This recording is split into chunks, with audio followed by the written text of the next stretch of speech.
The cantina on Kepler Station was dark and smoky. Strange music played from hidden speakers, mixing sounds from a dozen different worlds.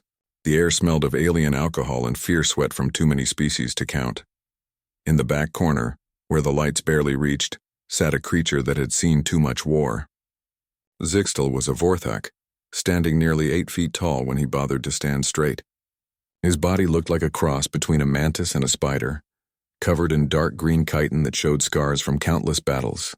3 of his 6 limbs were missing, replaced by crude metal parts that clicked when he moved. Around his table sat 5 young aliens. They wore fresh uniforms of the Galactic Defense Corps, their ranks so new the paint barely had time to dry. A crystalline named Shardvix caught the light like a living diamond. Next to him, a furry wolven called Gruff kept his ears up and alert. The small, quick skitter called Zip bounced in her chair, unable to sit still. A tall, thin ethereal named Wind floated slightly above his seat. Finally, there was Rock, a massive stone-like being from the heavy worlds. They had been drinking for hours, celebrating their new assignments. Their talk had grown loud and boastful. "The humans think they are so tough," Gruff said, showing his sharp teeth in what passed for a grin among his people. "But they only just learned to travel between stars. We have been doing it for thousands of years." Shardvix's crystal body flashed with amusement. "Their weapons are so primitive. Chemical explosives and metal bullets. We have energy weapons that can cut through their ships like paper." Zip giggled, a sound like breaking glass. "And they are so slow. We can move faster, think faster, fight faster. What could they possibly teach us about war?" Rock's voice rumbled like an earthquake. "They come from one small world. We come from an empire that spans half the galaxy. There is no comparison." Wind's voice whispered like moving air. "I heard they still fight with their hands sometimes." "How barbaric." Zixtal had been quiet through all of this, slowly sipping a drink that would poison most other species. His mechanical limbs clicked softly against his glass. Finally, he set the drink down and looked at the young soldiers. "You think you know war?" he said. His voice came through a translator, but the machine could not hide the deep weariness in his tone. "You think your technology and your speed and your energy weapons make you strong?" The table went quiet. Zixtal was old, even by Vorthak standards. His scars told stories of battles across the galaxy. When he spoke of war, smart soldiers listened. "Let me tell you about the humans," Zixtal continued. "Let me tell you why every soldier who has fought beside them or against them learns to fear that species." Gruff laughed, but it sounded nervous. "Fear them. They are barely out of their caves." Zixtal's compound eyes fixed on the young wolven. "I have seen a human soldier walk through hard vacuum wearing nothing but emergency breathing gear. I have watched them charge energy weapons with metal knives. I have seen them give their own food to enemy prisoners while they starved." "That sounds stupid, not scary," Zip said, but her bouncing had stopped. "Stupid?" Zixtal's mechanical arm reached across the table and picked up an empty glass. He squeezed, and the metal fingers crushed it to powder. "Let me tell you what is stupid.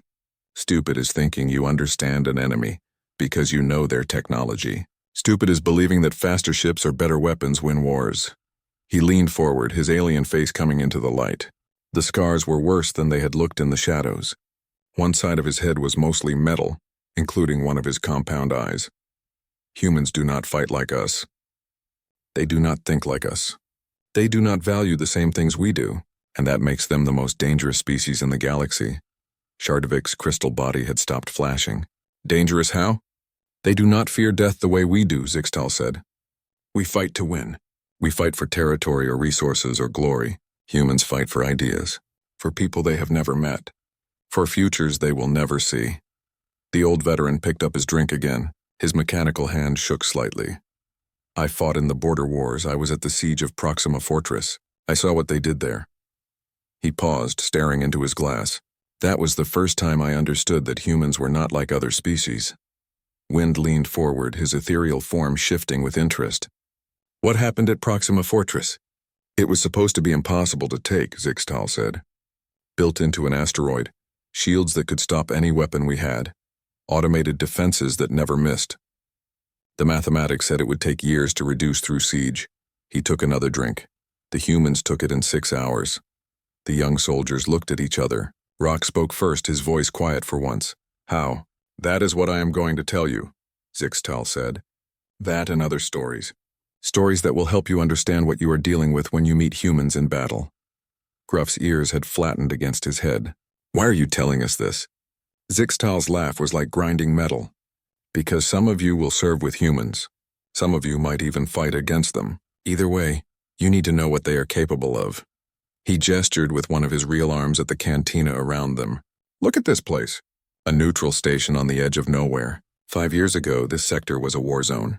3 different species fighting over mining rights. Thousands dying every day. What changed? Shardvix asked. Humans arrived, Zixtal said simply. They did not pick a side. They did not try to mediate. They just started protecting anyone who asked for help. Refugee ships, medical transports, supply runs to civilian stations. He finished his drink. The war ended in 6 months. Not because anyone won. Because everyone realized they were fighting in front of children who had learned to walk between the stars. Zip's voice was very small. You make them sound like heroes. Heroes, monsters, saints, demons. Zixtal shrugged, a gesture that looked strange on his insect-like body. Humans are all of these things, sometimes in the same battle, sometimes in the same soldier. He stood up, his mechanical limbs whirring softly. That is what makes them frightening. You never know which one you're going to meet. The old veteran started to walk away, then stopped and looked back at the table of young soldiers.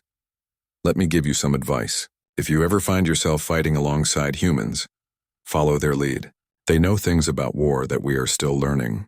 If you find yourself fighting against them, he paused, his mechanical eye focusing on each of them in turn. Pray to whatever gods you believe in, that you never have to find out what that is like. With that, Zixtal walked away, leaving the 5 young aliens sitting in uncomfortable silence. The cantina suddenly felt much colder, and the shadows seemed deeper. Shardvix was the first to speak. Do you think he was telling the truth? None of them answered. But when they ordered their next round of drinks, none of them talked about humans being primitive anymore. Outside the cantina's windows, ships moved through space like slow fish in a dark sea. Some of them were human ships, unremarkable-looking vessels that moved with quiet purpose. The young soldiers watched them pass and wondered what stories those ships could tell.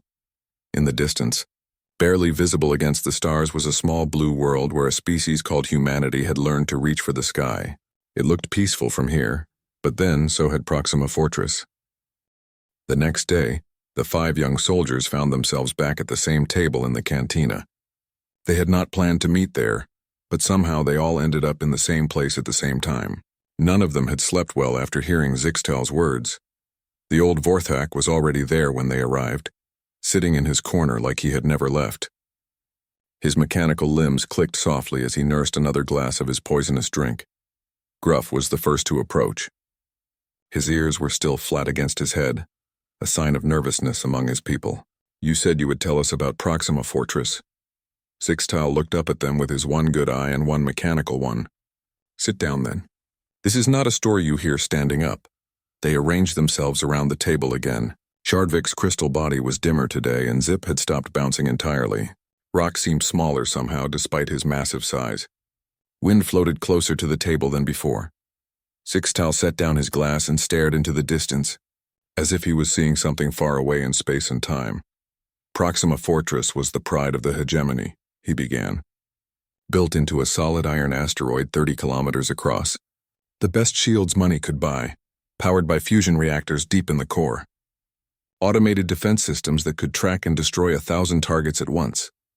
He paused to take a drink. It controlled the hyperspace route between 3 star systems.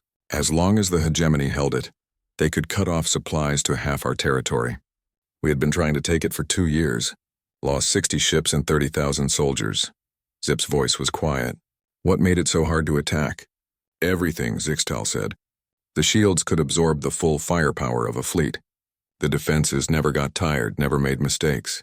The fortress itself was buried so deep in the asteroid that even if you got through the shields, you would need nuclear weapons to crack it open. He gestured with one mechanical arm. And nuclear weapons would destroy everything inside, including the strategic computers we needed to capture. It was a perfect trap. We could not leave it alone, but we could not take it either. Shardvix leaned forward. So what changed? Humans, Zixtal said simply. They showed up with a fleet of ships that looked like garbage. Old cargo haulers, mining vessels, even a few passenger liners. Our admirals laughed. What could these primitive ships do against Proxima Fortress? The old veteran's mechanical eye whirred as it focused. The human commander was named Sarah Chen. Small woman, looked like she should be teaching children instead of fighting wars. She asked to see our battle plans. Studied them for about 10 minutes. Then she asked a question that made everyone think she was crazy. What did she ask? Wind whispered. She wanted to know if our shields worked both ways. The young soldiers looked confused. Rock spoke first. What does that mean? It means, Zixtal said, that our shields were designed to keep energy weapons out, but they also kept everything else in, including air, heat, and electromagnetic pulses. He picked up his glass and rolled it between his mechanical fingers. Chen's plan was simple. Load cargo ships with soldiers and crash them into the shields at full speed. The electromagnetic pulse from the impact would create temporary gaps, big enough for individual soldiers to slip through. Gruff's ears shot up. That is suicide. Those soldiers would be flying into hard vacuum with no protection. That is what we told her, Zixtal said. She just smiled and said her people were used to hostile environments. The old veteran stood up and walked to the window. Outside, stars gleamed like distant jewels. The attack began at 0300 station time. 12 cargo ships, each one loaded with 50 human soldiers. They accelerated to ramming speed and hit the shields like hammers hitting glass. His voice grew quiet. I was watching from the command ship. I expected to see explosions, debris, maybe a few lucky survivors in escape pods. Instead, I saw something that still gives me nightmares. He turned back to the table. The ships hit the shields and broke apart, but the humans inside did not die. They came out of the wreckage wearing emergency breathing gear and magnetic boots, and they started walking across the surface of the fortress. Zip made a small sound of disbelief. Walking? In vacuum? Walking, Zixtal confirmed. Like they were taking a stroll in a park. The fortress defenses opened fire immediately. Energy beams that could cut through ship armor. The humans just kept walking. He sat back down, his mechanical limbs clicking. They moved in perfect formation. When one soldier was hit, the others would drag him to cover and continue the mission. They carried chemical explosives, simple bombs that our technology said should not work against the fortress armor. Shardvix's crystal body flashed with confusion. How could primitive explosives work where our weapons failed?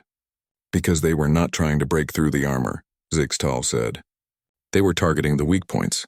Sensor arrays, communication dishes, shield generators, places where the fortress needed to interact with the outside universe. He took another drink. The human soldiers worked for 3 hours in hard vacuum while under constant fire. They placed their charges with mathematical precision. Every explosion was calculated to cause maximum damage to the fortress systems. But how did they survive the vacuum? Wind asked. Most species die in seconds without environmental suits. Zixtal's laugh was bitter. That is the thing about humans. They come from a world that is constantly trying to kill them. Extreme temperatures, poisonous atmosphere, radiation from their star. They learn to survive in conditions that would kill most of us instantly. He gestured at his mechanical limbs. I lost these in the assault. Took shrapnel when the shield generators finally overloaded, but I was inside an armored combat suit in a pressurized ship. The humans were outside in vacuum and they kept fighting. The cantina was quiet except for the distant hum of the station's life support systems. When the shields finally fell, Chen's people had disabled 70% of the fortress defenses. Our ships moved in for the final assault. What should have taken days took 6 hours. Rock's voice rumbled like distant thunder. How many humans died? That is the strangest part, Zixtal said. 18 soldiers were killed in the initial crashes. 37 were wounded during the assault.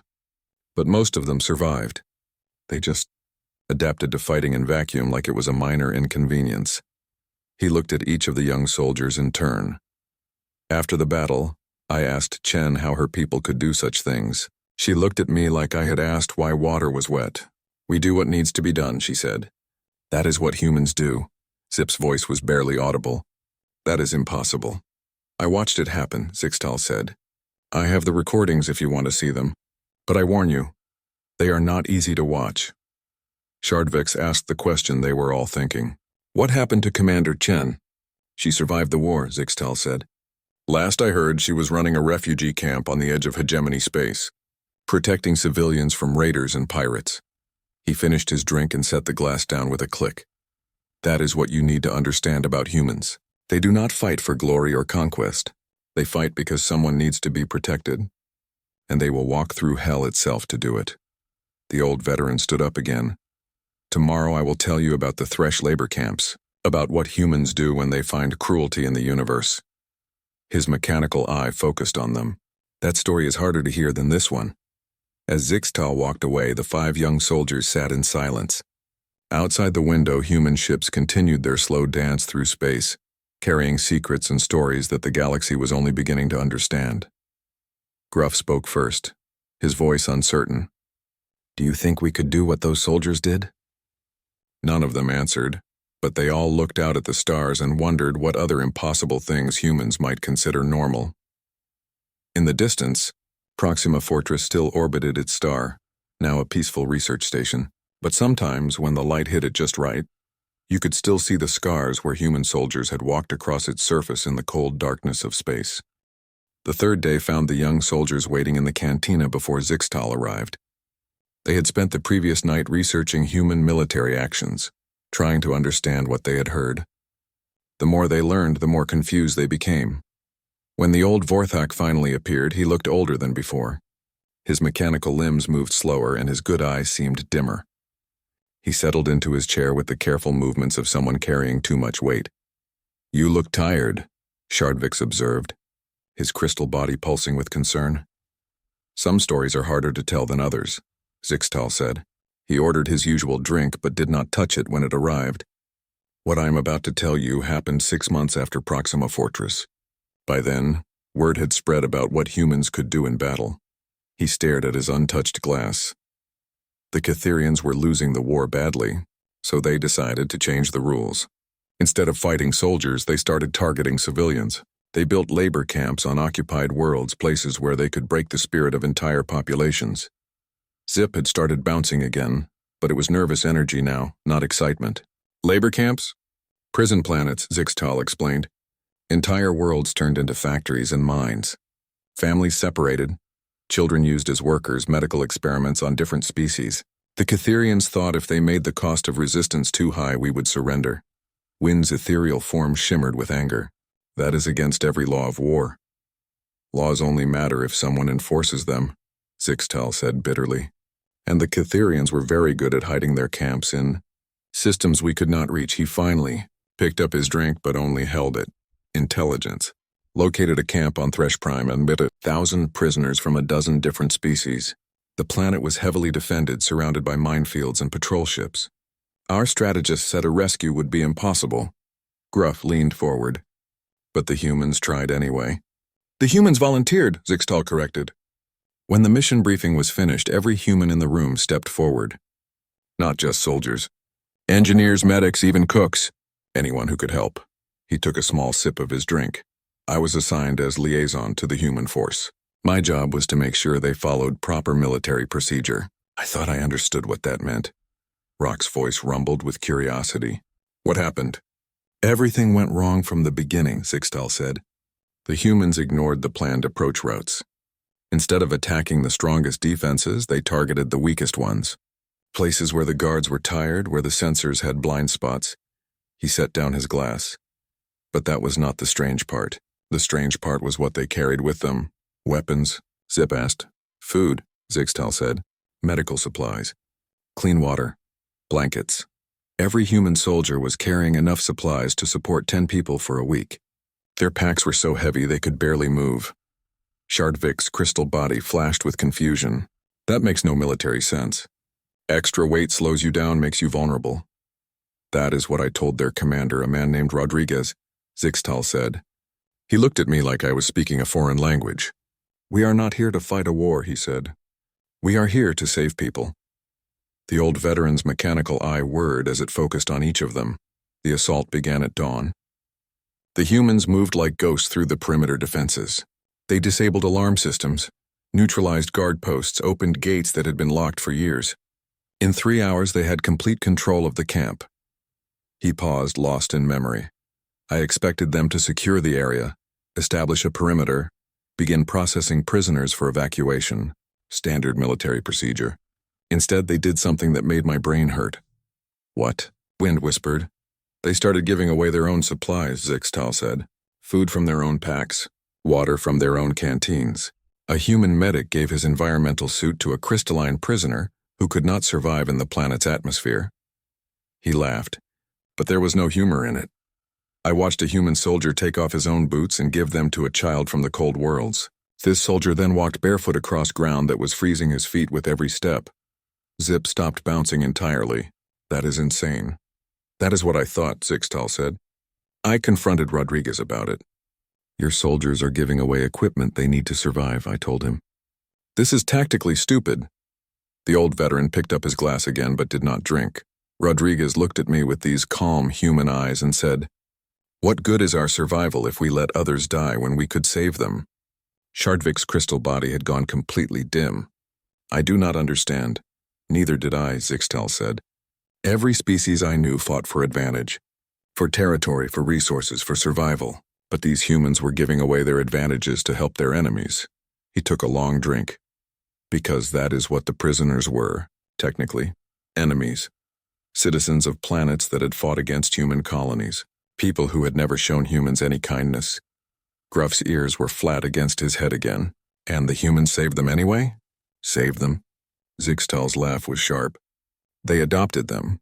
Human soldiers were carrying wounded aliens on their backs during the evacuation, sharing their food with people who could not even digest it properly, learning alien languages so they could comfort frightened children. He gestured with one mechanical arm. I saw a human sergeant give his weapon to a wolven prisoner so the alien could defend his own family if guards attacked. This sergeant then walked into battle carrying nothing but a metal bar he had torn from a fence. Rock's voice was barely audible. Did they all survive? Most of them, Zixtal said. The humans lost 47 soldiers in the operation. Every single one of them died protecting someone else. Not fighting enemy soldiers, not completing military objectives. Protecting people they had never met. The cantina was silent except for the distant hum of machinery. The evacuation took 18 hours. When it was over, we had saved 48,000 prisoners. The humans had given away so much of their own equipment that half of them needed medical treatment for exposure and malnutrition. He finished his drink. That night, I found Rodriguez in the medical bay. He was being treated for frostbite and dehydration. I asked him why his people had done such things, why they had risked their own lives for strangers. Zixtal's mechanical eye focused on the young soldiers. He said something that I will never forget, because that is what people do for each other. That is what makes us human. Wyn's ethereal form was shimmering with confusion. But it makes no sense strategically. That is the point, Zixtal said. Humans do not think strategically when they see suffering. They think emotionally. They see a child who is hungry, and they give their own food. They see someone in pain, and they share their medicine. They see danger, and they stand in front of it. He stood up slowly, his mechanical limbs clicking. This is what makes them so frightening in war. Any species can learn to kill efficiently. Any species can master tactics and strategy and technology. But humans fight with something that cannot be programmed or trained or understood. What? Shardvik's asked. Love, Zixtal said simply. They fight because they love things more than they fear death. And that makes them capable of anything. The old veteran started to walk away, then stopped. The prisoners from Thresh Prime scattered across the galaxy after the rescue. But every year, on the anniversary of their liberation, they send messages to the humans who saved them. Thank you notes, pictures of their children, stories of the lives they were able to live because someone cared enough to risk everything for strangers. He looked back at the table of young soldiers. Rodriguez keeps every single message, thousands of them now. He says they remind him why humans fight wars. As Zixtal disappeared into the shadows, the 5 young aliens sat in stunned silence. Outside the window, ships moved through space, and somewhere among them were humans carrying messages from people they had saved. Gruff spoke first, his voice uncertain. Tomorrow, he said he would tell us about something called the Glass Planet. They all looked out at the stars and wondered what other impossible things humans might do when the galaxy was watching. In the distance, Thresh Prime was a green world again. Its cities rebuilt, its people free. But sometimes, when the wind was right, you could still hear the echoes of humans singing lullabies to alien children in languages they had learned just to offer comfort in the dark. On the 4th day, The young soldiers arrived to find Zixtal already waiting with a bottle of something stronger than his usual drink. His mechanical limbs were perfectly still and his good eyes stared at nothing. When they sat down, he did not acknowledge them for several minutes. "Maybe we should come back later," Wind whispered, his ethereal form flickering with concern.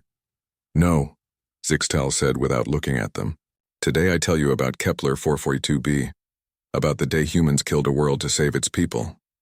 He poured a glass of the clear liquid and drank it in one swallow. His mechanical eye whirred as it focused. The final battle of the Centauri campaign.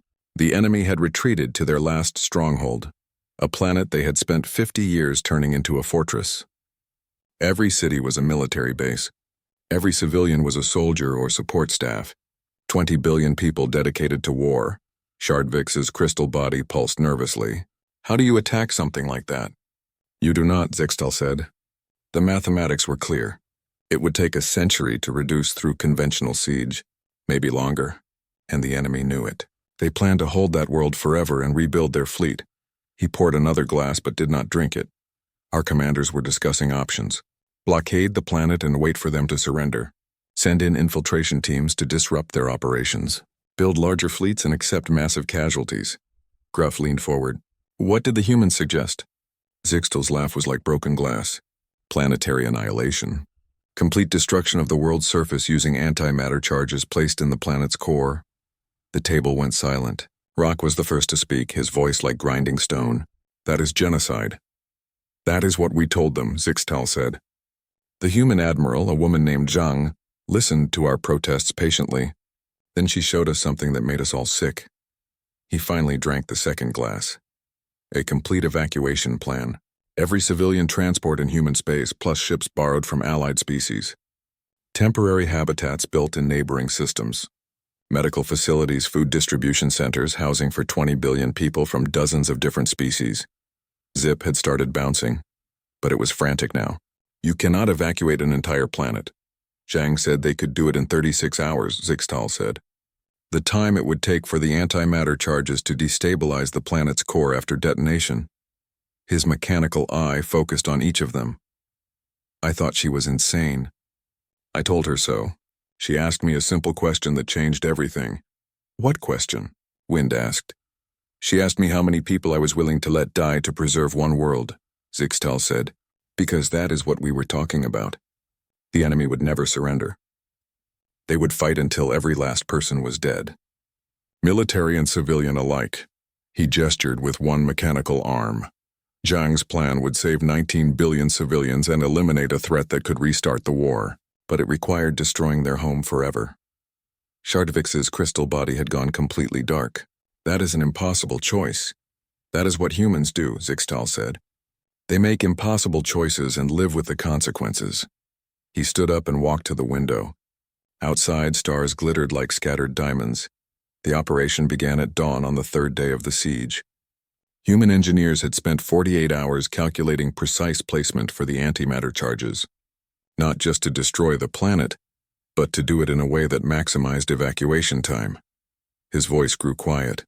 While the engineers worked, human ships began arriving in the system. Thousands of them. Cargo haulers, passenger liners, military transports, even private vessels. Every ship that could carry people. He turned back to the table. The evacuation started before the charges were even placed. Human soldiers went down to the surface under heavy fire to evacuate civilian areas. They ignored the military targets and focused on schools, hospitals, residential districts. Zip stopped bouncing entirely. The enemy just let them? "The enemy tried to stop them," Zixtal said. "But humans are very good at fighting their way to people who need help, and very bad at stopping once they start." He sat back down.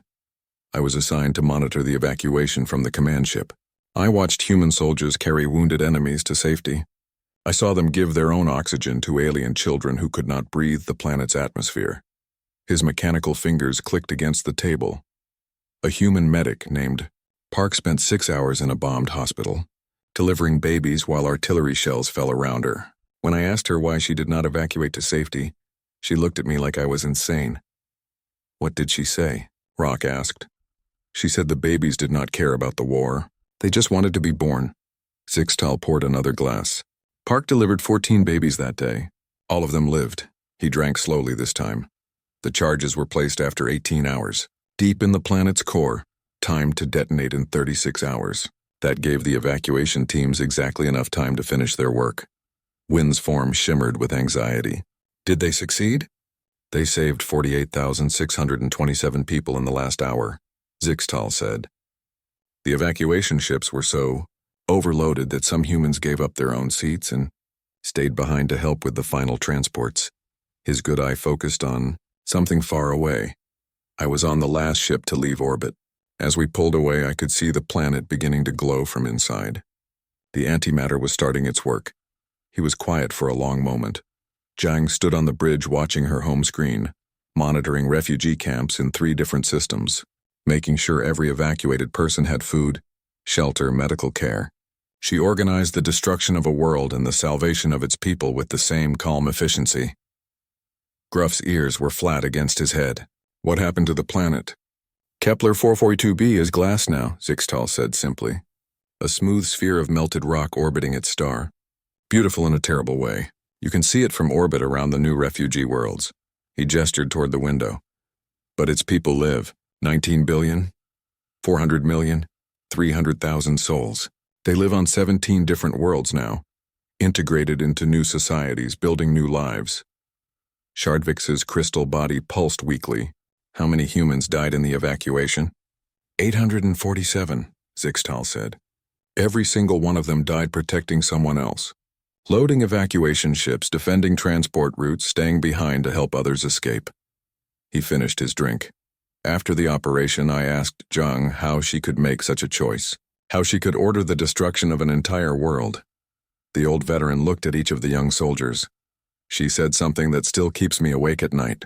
We did not destroy a world. We saved 20 billion people who happened to be standing on a rock that was in the way. Rock's voice was barely audible.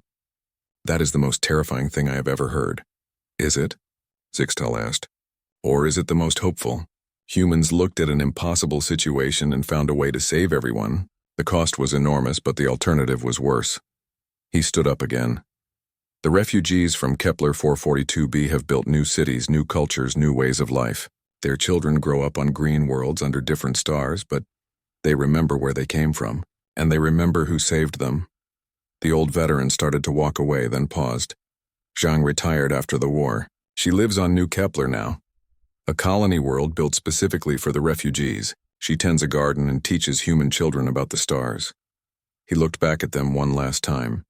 Every year, on the anniversary of their evacuation, the refugees hold a celebration. They call it Glass Day. Not to mourn their lost world, but to celebrate the impossible thing that humans did for them. As Zixtal disappeared into the shadows, the 5 young soldiers sat in stunned silence. Outside the window, ships moved through space, and somewhere among them were the children of a dead world, alive because humans had chosen to save them. Wind spoke first, his voice barely a whisper. Tomorrow is the last story. They all nodded, but none of them were sure they wanted to hear what Zixtal would tell them about why humans were really fighting this war.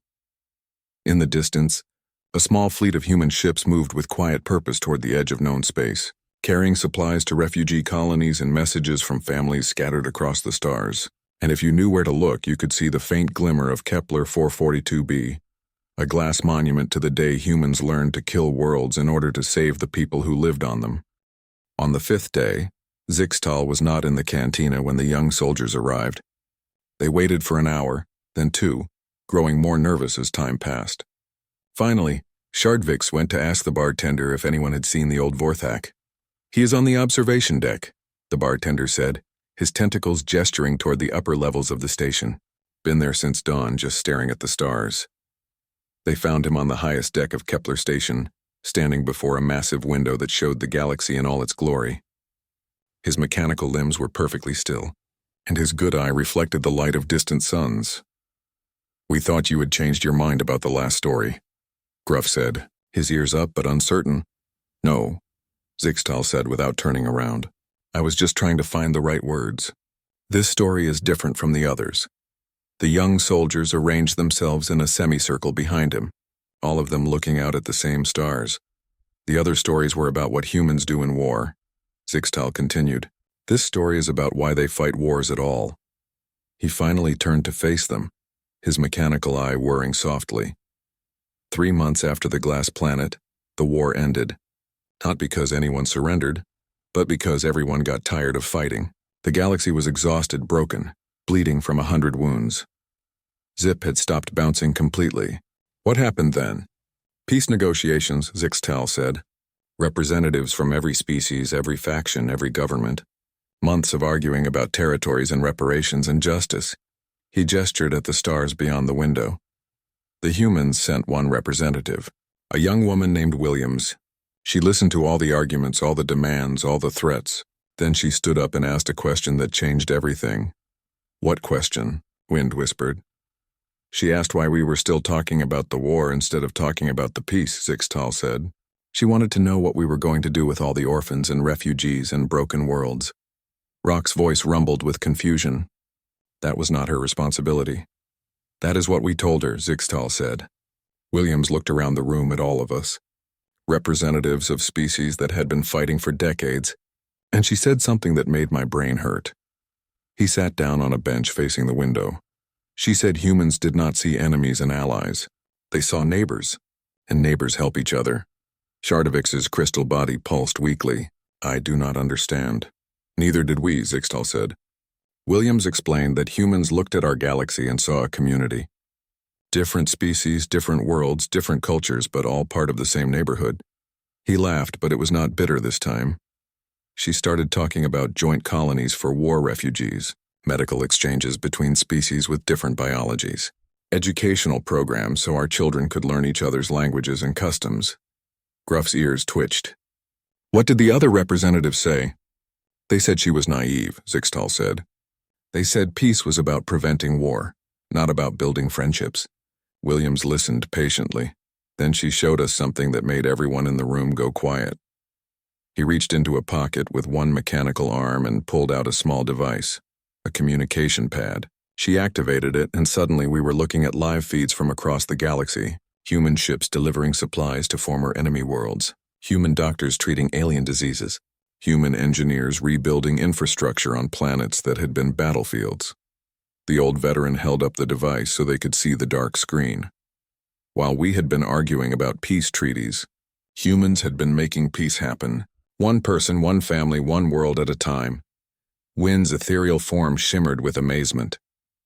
They were doing this during the negotiations? They started the day after the fighting stopped, Zixtal said.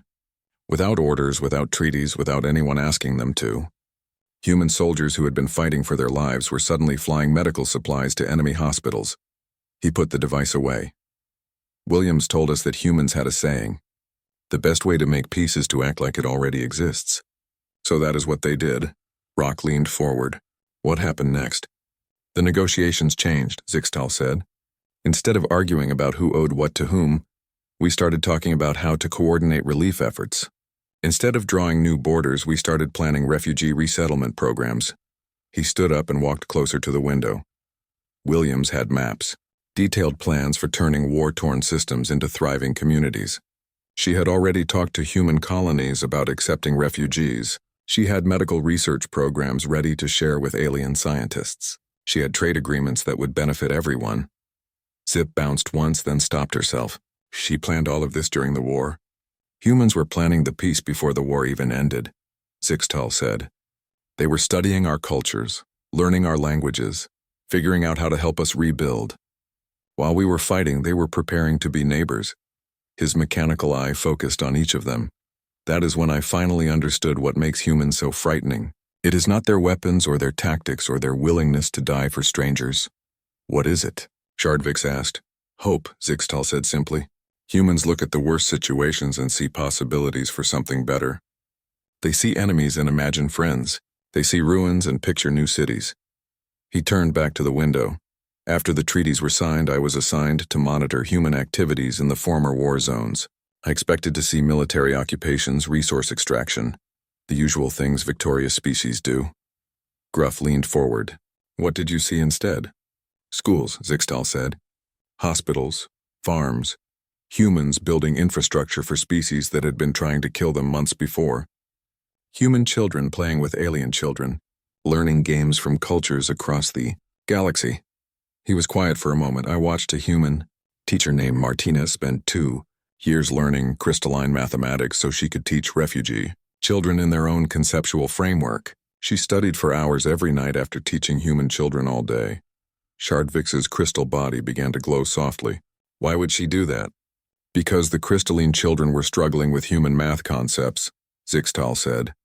Martina said every child deserved to learn in a way that made sense to them. He laughed, and for the first time it sounded genuinely happy. I filed reports about these activities for 3 years. Each report was stranger than the last. Humans adopting alien war orphans. Human scientists working to cure diseases that only affected enemy species. Human engineers building cities designed for alien biologies. Rock's voice was thoughtful. It sounds like they were conquering through kindness. That is what I thought at first, Zixtal said. But conquest implies taking something for yourself.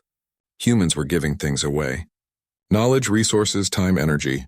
They were making themselves poorer to make others richer. He walked back to the bench and sat down. Finally, I confronted Williams about it. I asked her what humans really wanted from the galaxy. What their endgame was. Wynn's form flickered with anticipation. What did she say? She said humans wanted to go home at night knowing their neighbors were safe and happy, Zixtal said. That was it. That was their grand strategy for galactic domination.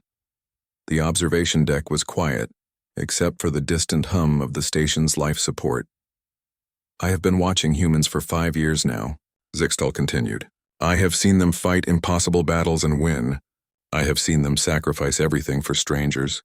I have seen them kill worlds to save people. He looked at each of the young soldiers. But the most frightening thing about humans is not what they do in war. It is what they do in peace. They make the galaxy a better place, one small act of kindness at a time. And they do it so naturally that they do not even think it is remarkable. Gruff's ears were up and alert. Is that why you told us these stories? I told you these stories because you are about to serve alongside humans, Zixtal said. Some of you will be assigned to joint operations. Some of you will visit human worlds. All of you will meet them eventually. He stood up one last time. When you do, remember this. Humans are not like us. They do not think like us. They do not value the same things we do. But they are the best neighbors the galaxy has ever had. Shardvix's crystal body was glowing brightly now. What should we do when we meet them? Learn from them, Zixtal said. Ask questions. Share your own knowledge. Let them teach your children and teach theirs in return. He started to walk toward the exit, then paused. And remember that the frightening stories about human warfare all have the same ending. Humans fighting to protect something they love. If you are lucky enough to be one of those things they love, you will never be safer anywhere in the galaxy. As the old Vorthok walked away, the 5 young soldiers stood at the window looking out at the stars. Somewhere out there, human ships were moving between worlds, carrying supplies and messages and hope to anyone who needed them. Wynn spoke first, his voice full of wonder. I think I want to request assignment to a human unit. Me too, said Zip, bouncing again for the first time in days. And me, added Gruff, his ears up and eager. Shardvix's crystal body pulsed with excitement. We could learn so much from them. Rock's voice rumbled with determination. We could teach them things too. They stood there for a long time watching ships move through space like slow fish in a dark sea.